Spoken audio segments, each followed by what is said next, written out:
Hello friends, എല്ലാവർക്കും almost Malayalam YouTube ചാനലിലേക്ക് സ്വാഗതം.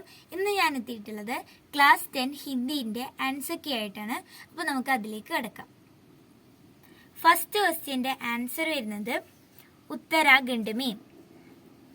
സെക്കൻഡ് ക്വസ്റ്റ്യൻ്റെ ആൻസർ വരുന്നത് ബच्चे बनाते हैं, बच्चे बोझ बनाते हैं, बच्चे सामूहिक बोझ बनाते हैं, बच्चे उत्सव में सामूहिक बोझ बनाते हैं.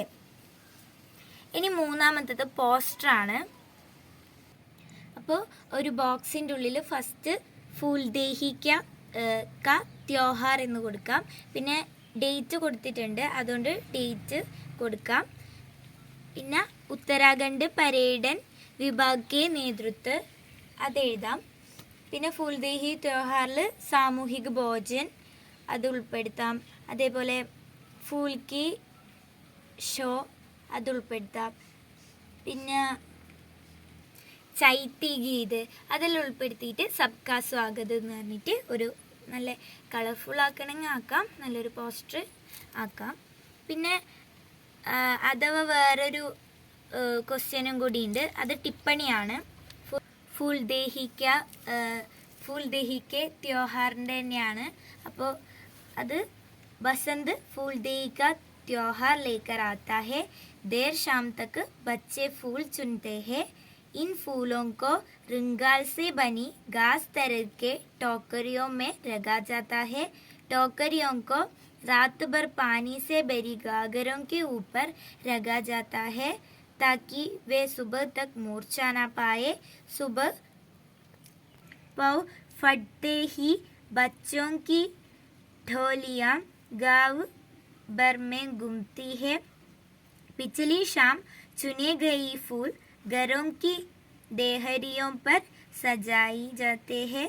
जिनके घरों में फूल सजाए जाते हैं वे बच्चों को चावल गुड़ दाल आदि देते हैं.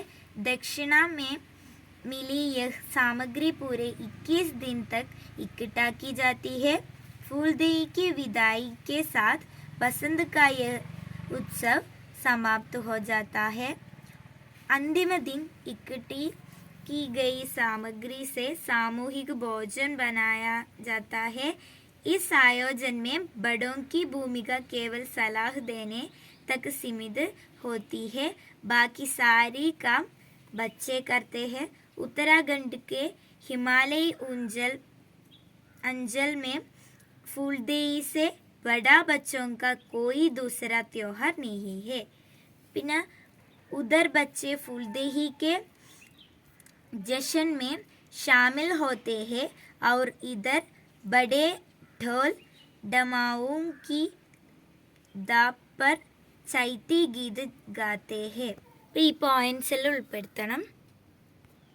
ഇനി നാലാമത്തേൻ്റെ ആൻസർ വരുന്നത് നാഗാർജുൻ കി. അഞ്ചാമത്തേൻ്റെ ആൻസർ നോക്കാം. अकाल के दिन बीत जाने पर कई दिनों के बाद घर में अनाज आने से गाना पकाया गया. घर के अंदर के चूल्हा चक्की जैसे निर्जीव वस्तुओं और सभी जीव जंतुओं की आंखें नई जीवन आने की खुशी में चमक उठी. ഇനി ആറാമത്തത് ഈ അകാൽ ഔർ ഉസ്കെ ബാദ് എന്നുള്ള കവിതയുടെ ആശയാണ് എഴുതേണ്ടത്. അപ്പോൾ ഫസ്റ്റ് തന്നെ കവി നാഗാർജുനാണ്. അപ്പോൾ ഹിന്ദിക്ക് മഷൂർ കവി ശ്രീ നാഗാർജുൻ की एक छोटा कविता है अकाल और उसके बाद. അങ്ങനെ ഒരു ഇൻട്രൊഡക്ഷൻ കൊടുക്കാം.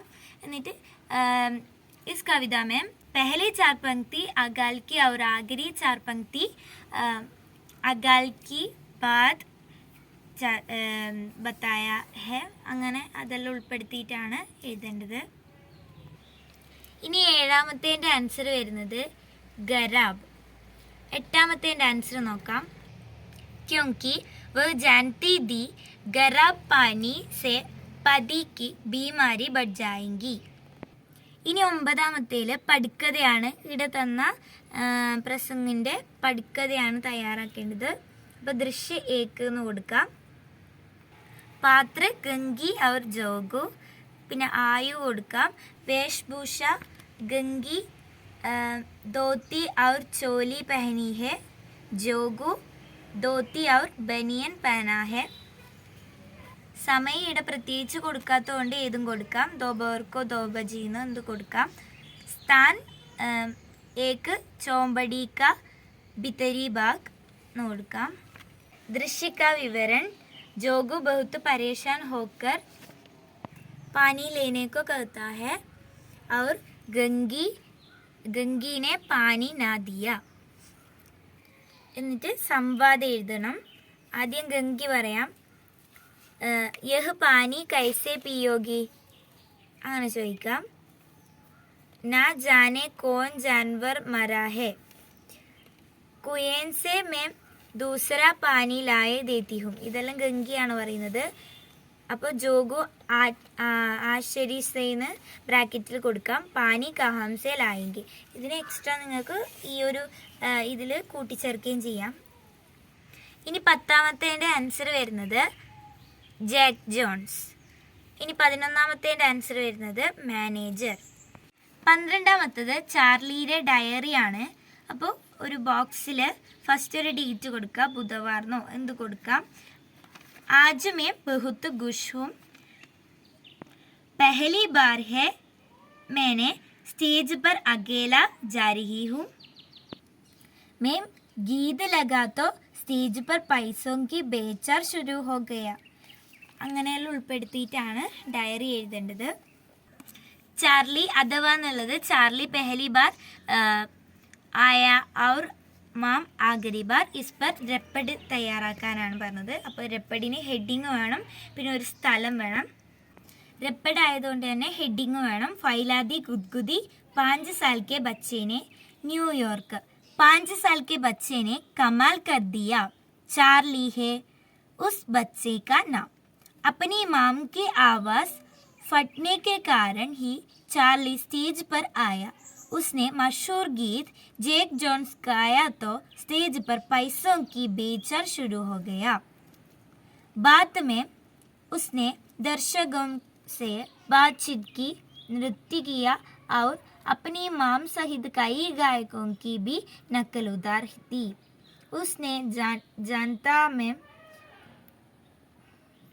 गुदगुदी फैला दी. चार्ली दुनिया के सबसे बड़ा शोमैन बनेगा, इसमें कोई शंका नहीं. ഇനി 13ാമത്തേൻ്റെ ആൻസർ വരുന്നത് വഹ് പ്ലസ് കി ഉസ്കി. ഇനി 14ാമത്തത് ബാച്ചിതാണ്. രൺവിജിയും കലാമും തമ്മിലുള്ളത്. ഇനി ഇവിടെ അല്ലെങ്കിൽ വേറൊന്ന് എഴുതാൻ പറഞ്ഞിട്ടുണ്ട്, അത് നമുക്ക് നോക്കാം. ബാട്ടീസ ചായക്ക് ദുക്കാൻ ചലാത്ത ഹെ. ലൂസി മേഡം कलाम को वादा देती है. कलाम घुड़सवारी सिखाता है. रणविजय स्कूल जाना चाहता है. ഇനി 15ാമത്തേൻ്റെ ആൻസർ വരുന്നത് ഗണിത് കെ പീരീഡ് മേ. 16ാമത്തേൻ്റെ ആൻസർ നോക്കാം. കാപ്പി जांचते समय उसमें जरा सी गलती होने पर वे बच्चों को इधर उधर फेंक देते थे या चापट मारने लगते थे. ഇനി 17ാമത്തേൽ ആൻസർ വരുന്നത് ചാർലി ഗാനെ ലഗ. ഇനി 18ാമത്തേൽ ഒന്നാമത് गाने के बीच माम की आवाज़ फट गई. चार्ली को माम अपने साथ थिएटर ले जाया करती थी. चार्ली ने अपनी माम की आवाज़ की नकल उतारी. पैसे बटोरने के लिए चार्ली ने गाना रोक दिया. അപ്പോൾ ഇത്രയാണ് ഈ വീഡിയോയിൽ ഉൾപ്പെടുത്തിയിട്ടുള്ളത്. ഇഷ്ടപ്പെട്ടാൽ ലൈക്ക് ചെയ്യുക, ഷെയർ ചെയ്യുക, സബ്സ്ക്രൈബ് ചെയ്യുക. Thanks for watching.